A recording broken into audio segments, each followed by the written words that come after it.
Ice. Ice. Okay na pakiramdam. What do you want to eat ice? You want golden waffle. So guys, ito yung mga breakfast nila.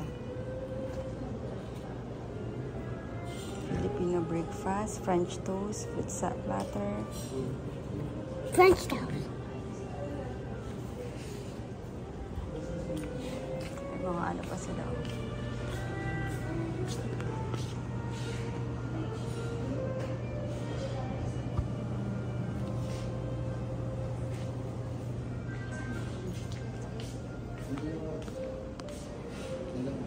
Ay, ito yung kayo sa iyo kahapon na. Hindi ka naman ito.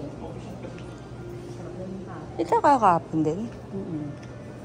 Ano gusto mo nga hindi ka? Ano yung mga ice cream dun? Free lang? Hindi. May bayad. Nagtanong na kayo. Filipino breakfast, tapa, French toast,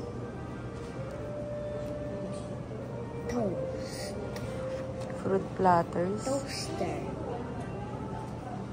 Grabe, ang mahal pala pag Pwede kumain i-toast ka na lang. rin dito. Ito, toasted bread, kuya. Snizel, Sarap yan, oh, ala. kompleto. Si Snizel. Ha? Tama na Ano gusto niya to French toast? Fried chicken Snizel, ayaw mo? Pangalan mo? Nag-message dyan. No.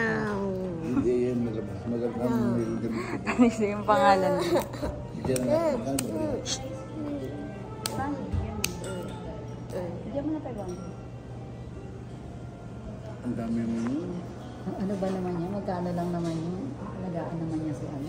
Hindi ako yun ng 500 na. Bigyan mo na lang ng 500 ka. Regalo ko sa kanya na.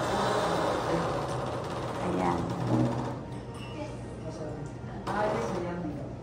Ito daw gusto yung snizel of roast bread served with seasonal berries, butter, and maple cheese. Hindi, ito na lang. Ayan, masarap Parang yan. ito nga gusto ko Oo, to. ito. Crispy Dalawang bacon ganito. na lang ako. Sige, dalawang ganito. Tsaka dalawang Ba't crispy ang mahal? bacon. 550? Wala, Ibig sabihin pag di ka dito kumain. Oh? Oo, free breakfast nila. Free breakfast pag naka-check-in ka. Dalawang Pilipino. Mamili ka. Dalawang continental sa kanila ni Ice. Ang dapat na ano sa'yo? Mamili ka tapa, longganisa, kusina, sama sa ay, choice of Ano ba ganito ka? ano? Ay, isang longganisa, isang tapa. Ito choice of tapa, longganisa, o ito sino. Kasi tapa yung pinagay ko kahapon. Mamimili ka. Sige, akin na lang yung longganisa para share tayo. Yung ano yun, yung continental. Continental, marami yun. Di ba kung Michael? Yung inan mo kahapon. Continental sa inyo. Share tayo. Yan yung dalawa. Continental, parang European food. Sausage na lang. Sabihin. Ayun ata. Hindi, ito yung Picture mo kami ni Ice. Picture mo kami ni Ice. Madali lang yan sa photo. I-click mo lang yung ano para katulogin sa phone niya. Tatanggalin ko pa.